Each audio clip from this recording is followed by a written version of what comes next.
Yeah, a quick one. I just want to show you guys how to achieve this shape blending. That is, if you import an image on your design and then the downside of the image is looking sharp like this one, you are not supposed to leave it blindly like this. You need something like this to cover it like this. I hope you guys are following. So I'm going to show you how you can achieve that in this video. It will be a short one.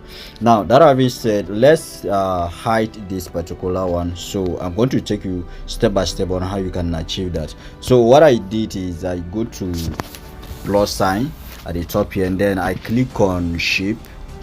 Okay, click on shape, then I scroll down to gradient. Okay, I scroll down to gradient, then I tap gradient. Then what I did is I scroll to my right hand side, then I pick this particular color. I know why I asked you to pick this particular color. Please, if you want to achieve the exact way, pick that particular color that I just showed. You picked it. Then what I did next is I click on the plus sign. So note, before you did this, you already have the color in mind, and you ensure that you have the color inside in PixelLab already if you don't know how to use color cycle. All right, so the next thing that I will do here is I will click here. Just follow where the arrow is showing you. Once I tap it, I will tap this bucket icon. All right, tap the bucket icon, then I will click on this pencil icon. So I want to import this color from the background, which is the white. You see, this is the white. Just tap where you want to pick the color, and then you mark it, then you click OK. The white has been picked. So the next thing we're going to do, you want to tap here, you tap here, then you tap on this bucket icon as well, you tap it.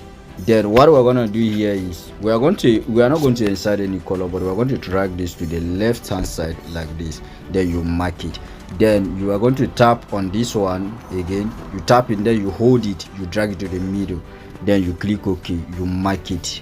So that is it. Then you rotate it to the offside. Okay, then you expand it, ensure that it's reached to the edge of both two sides. Then what we're gonna do is use relative position. You use relative position to position it at the center, then bring it down.